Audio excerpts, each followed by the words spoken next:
We have Sharice Lane with us tonight. Sharice, give a little wave maybe. Sharice is a special education consultant. She lives in DC and works in Maryland. She's a speech language pathologist with lots of experience providing special education services. She can provide and has provided in-home, in school, and clinical services. So she's a wealth of knowledge for us. And her presentation tonight will be about special education support. And our hope is that you guys will be able to ask questions and get answers about what we can do to support our children in public school systems, possibly private school systems, kind of generally across all states, and how she can help with keeping our systems in play, basically. So I will turn it over to you, Sharice. If anyone has questions for me, you can feel free just to raise your hand, or you can use the chat. I will be here. So all you, Sharice. All right. Hello, everyone. Thank you so much for joining. All right, let me share my screen. Let's see how this goes. I practiced earlier. So if I got it together. Nope, that's the smaller one. There we go. All right. So it's going to be, informal, but I just want to kind of get the ball rolling by just having a few slides, just to give some background information if people have any experience or experience with special education. Actually, in the chat, if you have any experience with special education services, could you just type in yes, just so I can get a feel for that?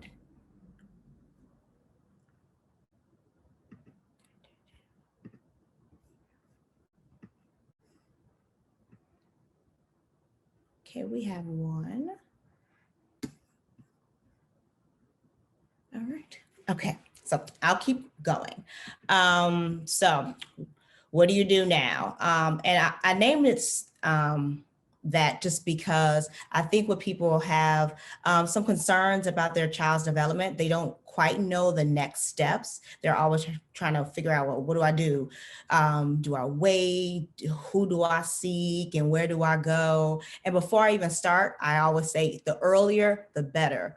Early detection is best. That's why there is a program called Early Intervention that provides services for infants and toddlers with developmental delays and disabilities. So always just go with your gut instinct to at least, just contact someone to get those services started. So just wanted to start with that. So again, just going to give a general introduction myself, some models to expect, and some resources you can use. So a little bit more about myself. As I was introduced, I was trained as a speech language pathologist. I also have a certificate in early intervention, birth to 3 populations. My specialty right now is early childhood special education. I have experience in public schools and public charter schools, private clinics, home visiting programs, and some research organizations. I've done projects with American University, the UN, World Bank Group, as well as right now, I have an article in print with collaboration with the Georgetown University measuring best practices in teaching early intervention providers how to build family capacity to support their child's development. So right now I provide statewide technical assistance for all the local school systems throughout the state in early childhood best practices. So some really foundational stuff. There are 3 big legislative acts that really does a lot of the work for special education and make sure that they're in play.